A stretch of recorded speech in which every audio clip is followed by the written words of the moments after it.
Well, thank you, Larry. That's a great question.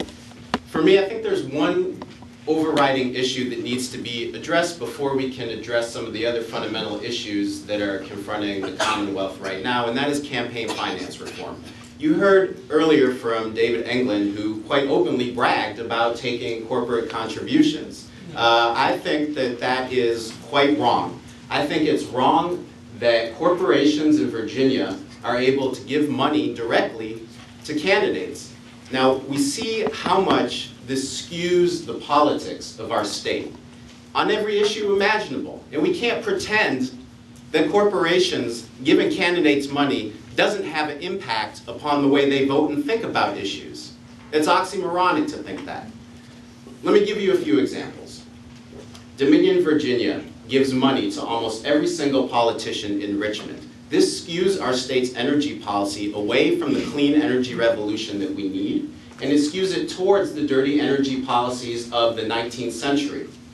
This is also true with payday lending, for example. You have the payday lending industry giving a tremendous amount of money to Democrats, to Republicans, and this keeps in place this very usurious system whereby the poor and exploited are exploited because Virginia won't put in place rules to protect them from being exploited by people who lend money. So to get at some of these underlying issues, we really need comprehensive campaign finance reform. We should at the very least get it up to federal standards so that corporations can't directly provide money to candidates, and there should be a limit on how much individuals provide to candidates as well.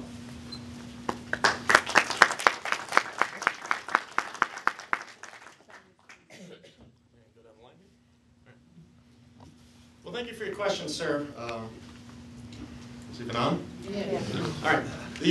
Obviously, you're correct. We're going to have difficulty going to the next session, and all of us being freshmen here, we have to take that into consideration. The first thing that we're going to be able to tackle with is the same realization that our county board realized when they put together their legislative packet for this last year. They realized the issue of this last year was balancing the budget. When they do their packet this next year, I'm pretty sure that will be the issue of this next session. We may want to do other things, but the reality is that will dominate the session. So the first thing I would like to do, as I mentioned in my speech prior, is privatize and sell off the state-run liquor system. This was recommended by a Warner administration commission years ago. Despite the rhetoric of this taking money away from education, that commission from the Warner administration found that after you privatize, the net revenue in the long run was neutral. But it gives us cash right now so we can plug the gap, don't have to raise taxes, and we can prioritize what we need, transportation and education. But I'm glad you asked about effectiveness as a freshman delegate, because the reality is yes, freshmen have difficulty getting influence. But I think I will be far more influential in this difficult time because we have to look at the partisan dynamics. If my opponent, a Democrat, is elected to as a freshman delegate in a seat that is perceived as safe in the minority party, he will have virtually no influence until years of yes votes for his party leadership. If I am to win, I will be in the majority party from a district that will not be taken for granted, that the leadership will have to give resources to, and I will get the committee seats that need to be done for Arlington's interests. So I think I will be far more effective in doing things like getting that dedicated transportation source that we keep talking we're fighting for, but we never deliver. Thank you.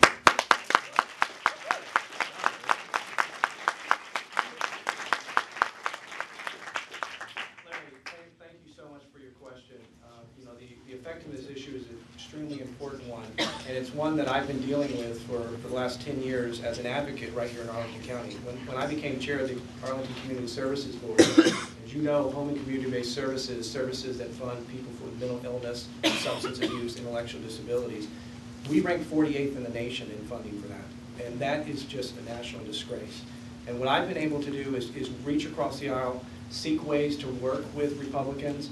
This ought not be a partisan issue, but seek ways to work out with Republicans and Democrats to seek common ground and to get funding. And because I've been able to build coalitions at the Northern Virginia level, whether it's with Republicans and Democrats, we've been successful. And in doing this, we've sent millions of dollars right here into Arlington County by doing those kinds of things.